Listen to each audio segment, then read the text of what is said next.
தமிழ்நாட்டுல மட்டும் இல்ல, பாண்டிச்சேரி, கேரளா, ஆந்திரா, கர்நாடகா, ஜப்பானு, ஜெர்மனி, அந்த நாட்டிலயும் போய் கால் பதிக்கணும் சார் தமிழக வெற்றி கழகம். சார் நாங்க மட்டும் வந்து விஜயோடைய ஆளுமையை அனுபவிச்சா எப்படி? நான் பெற்ற இன்பம் பெருகை வையகம் அது மாதிரி போயிட்டு அண்டார்டிகாலையும், ஆப்பிரிக்காலையும், ஜெர்மனிலையும், ஜப்பானிலையும் உங்களுடைய ஆட்சி மலரணும். வாழ்த்து தான் சொல்றேன். என்னங்க மண்டையில கொஞ்சம் கூட மூலங்கிற இருக்கிற ஆளை உட்கார வச்சு கேள்வி கேட்காம, ஏங்க அண்டார்டிகாவுல மனுஷன் இருக்கான்னு கேள்விப்பட்டிருக்கீங்களா? மனுஷனே இல்லாத ஒரு இடத்துல எப்படிங்க நீங்க இருப்பீங்க சார்? திமுக ஆட்சியே இல்லாத இடத்துல போய் திமுகவை பத்தி விமர்சிக்கிறீங்க. அப்போ இந்த மாதிரி ஒரு இடத்துல நீங்க இருப்பீங்க. விண்வெளியில கூட போய் நீங்க என்ன பண்ணுவீங்க? திமுக விமர்சிப்பீங்க.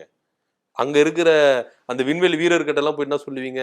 திமுக காரங்கிட்ட பார்த்து உஷாரா இருந்துக்கப்பா அப்படின்னு நீங்க சொல்லுவீங்க. ஒரு விஷயம் நல்லா புரிஞ்சுக்கங்க, நீங்க ரொம்ப எல்லாம் அப்படியே அவ்வளவு தூரத்துக்கு எல்லாம் யோசிக்க வேணாம்.